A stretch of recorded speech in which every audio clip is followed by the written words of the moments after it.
The City at World's End by Edmond Hamilton. Chapter 1. Cataclysm. Keniston realized afterward that it was like death. You knew you were going to die someday, but you didn't believe it. He had known that there was a danger of the long-dreaded atomic war beginning with a sneak punch, but he hadn't really believed it. Not until that June morning when the missile came down on Middletown. And then there was no time for realization. You don't hear or see a thing that comes faster than sound. One moment he was striding down Mill Street toward the plant, getting ready to speak to the policeman coming toward him. The next moment the sky split open. It split wide open, and above the whole town there was a burn and blaze of light so swift, so violent, that it seemed the air itself had burst into instantaneous flame. In that fraction of a second, as the sky flared and the ground heaved wildly under his feet, Keniston knew that the surprise attack had come, and that the first of the long-feared superatomic bombs had exploded overhead. Shock, thought Keniston, as his mouth crushed against the grimy sidewalk. The shock that keeps a dying man from feeling pain. He lay there, waiting for the ultimate destruction, and the first eye-blinding flare across the heavens faded, and the shuddering world grew still. It was over as quickly as that. He ought to be dead. He thought it very probable that he was dying right now, which would explain the fading light and the ominous quiet. But in spite of that he raised his head, and then scrambled shakily to his feet, gasping over his own wild heartbeats, fighting an animal urge to run for the mere sake of running. He looked down Mill Street. He expected to see pulverized buildings, smoking craters, fire and steam and devastation. But what he saw was more stunning than that, and in a strange way, more awful. He saw Middletown lying unchanged and peaceful in the sunlight. The policeman he had been going to speak to was still there ahead of him. He was getting up slowly from his hands and knees, where the quake had thrown him. His mouth hung open and his cap had fallen off. His eyes were very wide and dazed and frightened. Beyond him was an old woman with a shawl over her head. She, too, had been there before. She was clinging now to a wall, the sack of groceries she had carried split open around her feet, spilling onions and cans of soup across the walk. Cars and streetcars were still moving along the street in the distance, beginning erratically to jerk to a halt. Apart from these small things, nothing was different. Nothing at all. The policeman came up to Keniston. He looked like a young, efficient officer. Or he would have, if his face had not gone so slack and his eyes so stunned. He asked hoarsely, "What happened?" Keniston answered, and the words sounded queer and improbable as he said them. "We've been hit by a bomb. A superatomic." The policeman stared at him. "Are you crazy?" "Yes," said Keniston. "I think maybe I am. I think that's the only explanation." His brain had begun to pound. The air felt suddenly cold and strange. The sunshine was duskier and redder, and did not warm him now. The woman in the shawl was crying. Presently, still weeping, she got painfully down upon her thick old knees, and Keniston thought she was going to pray. But instead she began to gather up her onions, fumbling with them as a child does, trying to fit them into the broken paper bag. "Look," said the policeman, "I've read stuff about those superatomic bombs in the papers. It said they were thousands of times more powerful than the atom bombs they used to have. If one of them hit any place, there wouldn't be anything left of it." His voice was getting stronger. He was convincing himself. "So, no superatomic bomb could have hit us. It couldn't have been that." "You saw that terrific flash in the sky, didn't you?" said Keniston. "Sure I did, but—" And then the policeman's face cleared. "Say, it was a fizzle. That's what it was. This superatomic bomb they've been scaring the world with, it turned out to be just a fizzle." He laughed noisily in vast relief. "Isn't that rich? They tell for years what terrible things it's going to do, and then it just makes a big fizz and flash like a bad 4th of July firecracker." It could be true, Keniston thought, with a wild surge of hope. It could be true. And then he looked up and saw the sun. "It was maybe a bluff all the time," the policeman's voice rattled on. "They maybe didn't really have any superatomic bomb at all." Keniston, without lowering his gaze, spoke in a dry whisper. "They had them all right, and they used one on us. And I think we're dead and don't know it yet. We don't know yet that we're only ghosts and not living on Earth anymore." "Not on Earth," said the policeman angrily. "Now listen." And then his voice trailed away to silence as he followed Keniston's staring gaze and looked up at the sun. It wasn't the sun. Not the sun they and all the generations of men had known as a golden, dazzling orb. They could look right at this sun without blinking. They could stare at it steadily, for it was no more than a very big, dull, glowing red ball with tiny flames writhing around its edges. It was higher in the sky now than it had been before, and the air was cold. "It's in the wrong place," said the policeman, "and it looks different." He groped in half-forgotten high school science for an explanation. "Refraction. Dust that the fizzle bomb stirred up." Keniston didn't tell him. What was the use? What was the good of telling him what he, as a scientist, knew? That no conceivable refraction can make the sun look like that. But he said, "Maybe you're right." "Sure I'm right," said the policeman loudly. He didn't look up at the sky and sun anymore. He seemed to avoid looking at them. Keniston started on down Mill Street. He had been on his way to the lab when this happened. He kept on going now. He wanted to hear what Hubble and the others would say about this. He laughed a little. "I am a ghost, going to talk with other ghosts about our sudden deaths." Then he told himself fiercely, "Stop that. You're a scientist.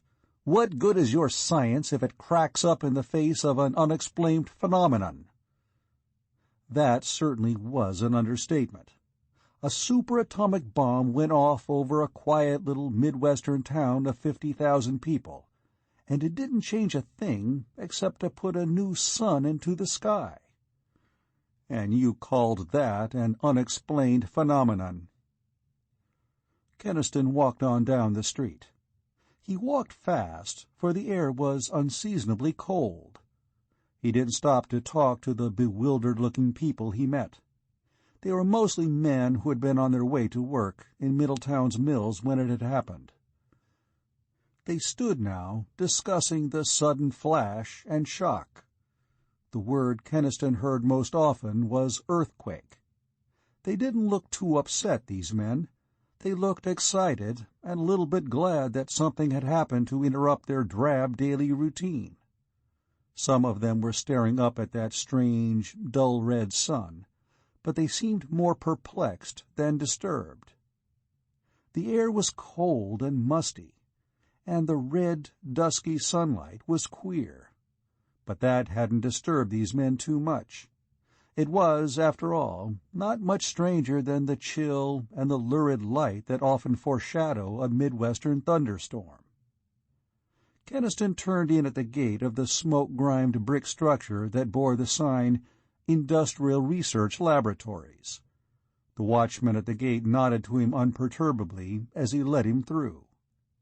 Neither the watchman nor any of Middletown's 50,000 people, except a few city officials, knew that this supposed industrial laboratory actually housed one of the key nerve centers of America's atomic defense setup. Clever, thought Keniston.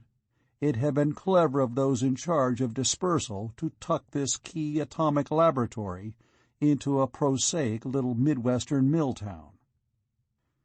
But not clever enough, he thought. No, not quite clever enough. The unknown enemy had learned the secret, and had struck the first stunning blow of his surprise attack at the hidden nerve center of Middletown. A superatomic, to smash that nerve center before war even started. Only the superatomic had fizzled. Or had it? The sun was a different sun, and the air was strange and cold. Creasy met Keniston by the entrance of the big brick building. Creasy was the youngest of the staff, a tall, black-haired youngster, and because he was the youngest, he tried hard not to show emotion now. "It looks like it's beginning," said Creasy, trying to smile. "Atomic Armageddon, the final fireworks." Then he quit trying to smile. "Why didn't it wipe us out, Keniston? Why didn't it?" Keniston asked him, "Don't the Geigers show anything?" "Nothing. Not a thing." That, Keniston thought numbly, fitted the crazy improbability of it all. He asked, "Where's Hubble?" Creasy gestured vaguely. "Over there. He's had us trying to call Washington, but the wires are all dead, and even the radio hasn't been able to get through yet."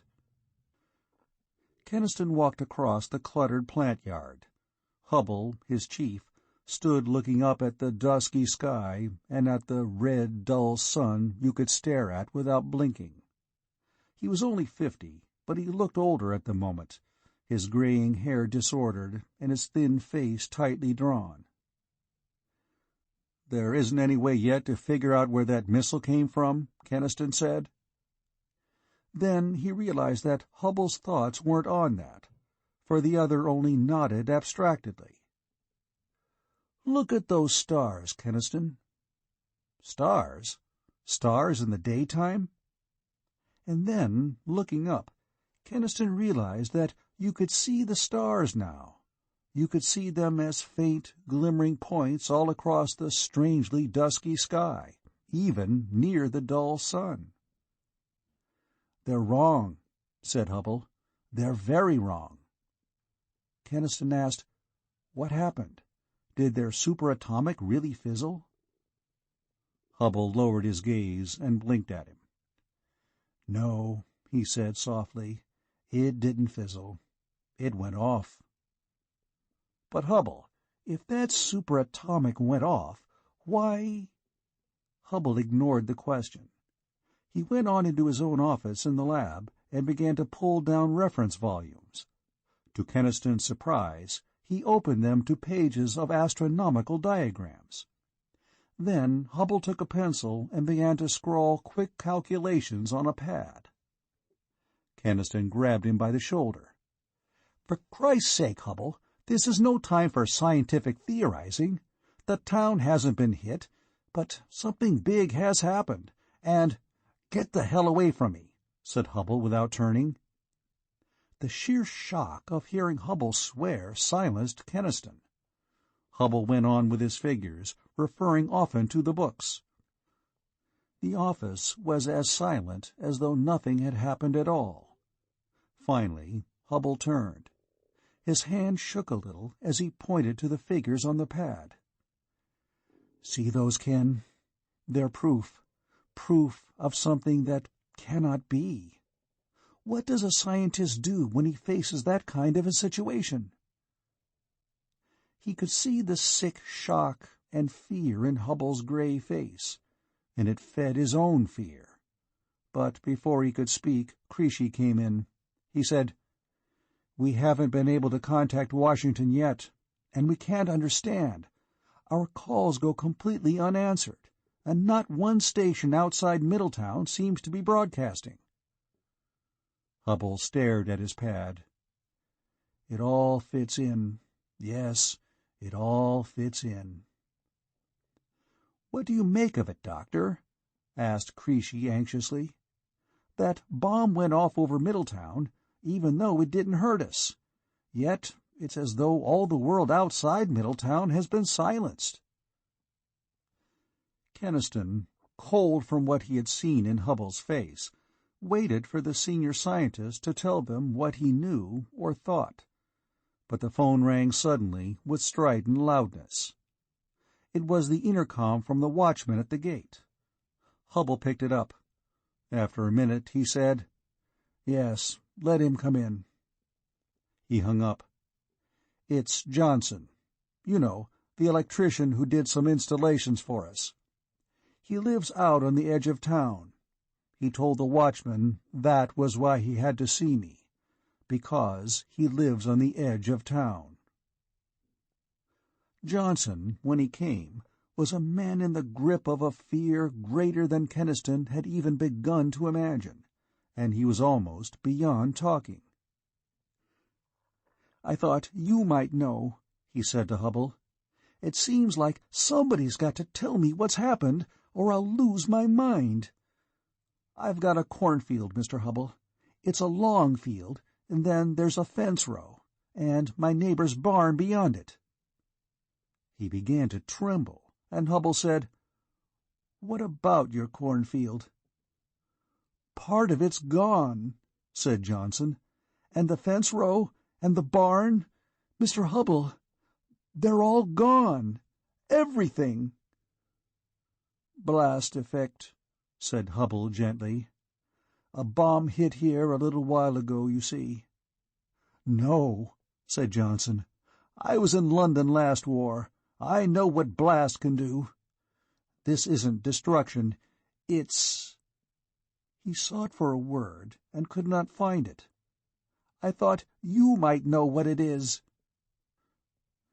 Keniston's chill premonition, the shapeless growing terror in him, became too evil to be borne. He said, "I'm going out and take a look." Hubble glanced at him, and then nodded and rose to his feet, slowly, as though he did not want to go, but was forcing himself. He said, "We can see everything from the water tower, I think. That's the highest point in town. You keep trying to get through, Creasy." Keniston walked with him out of the lab grounds and across Mill Street, and the cluttered railroad tracks to the huge, stilt-legged water tower of Middletown. The air had grown colder. The red sunshine had no warmth in it, and when Keniston took hold of the iron rungs of the ladder to begin the climb, they were like bars of ice. He followed Hubble upward, keeping his eyes fixed on the retreating soles of Hubble's shoes. It was a long climb. They had to stop to rest once. The wind blew harder the higher they got, and it had a dry, musty taint in it that made Keniston think of the air that blows from deep rock tombs with dust of ages in them. They came out at last on the railed platform around the big, high tank. Keniston looked down on the town. He saw knots of people gathered on the corners and the tops of cars, a few of them moving slowly, but most of them stopped and jamming the streets. There was a curious sort of silence. Hubble did not bother to look at the town, except for a first brief glance that took it all in. The circumference of Middletown, with all its buildings standing just as they always had, with the iron Civil War soldier still stiffly mounting guard on the square, and the smoke still rising steadily from the stacks of the mills. Then he looked outward. He did not speak, and presently Keniston's eyes were drawn also to look beyond the town. He looked for a long time before it began to penetrate. His retinas relayed the image again and again, but the brain recoiled from its task of making sense out of that image, that unbelievable, impossible— No, It must be dust, or refraction, or an illusion created by the dusky red sunlight. Anything but truth.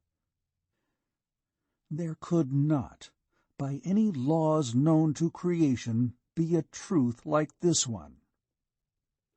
The whole countryside around Middletown was gone. The fields, the green flat fields of the Middle West, and the river, and the streams, and the old scattered farms, they were all gone, and it was a completely different and utterly alien landscape that now stretched outside the town. Rolling ochre-yellow plains, sad and empty, lifted toward a ridge of broken hills that had never been there before. The wind blew over that barren, lifeless world, stirring the ochre weeds, lifting heavy little clouds of dust and dropping them back again to the earth. The sun peered down, like a great dull eye with lashes of writhing fire, and the glimmering stars swung solemn in the sky, and all of them, the earth, the stars, the sun, had a look of death about them, a stillness and a waiting, a remoteness that had nothing to do with men or with anything that lived. Keniston gripped the rail tightly, feeling all reality crumbling away beneath him, searching frantically for an explanation, for any rational explanation of that impossible scene. The bomb. Did it somehow blast the countryside out there instead of Middletown? Would it take away a river and bring instead those hills and that yellow scrub? Said Hubble. Would any bomb blast do that? But for God's sake, then what? It hit us, Keniston.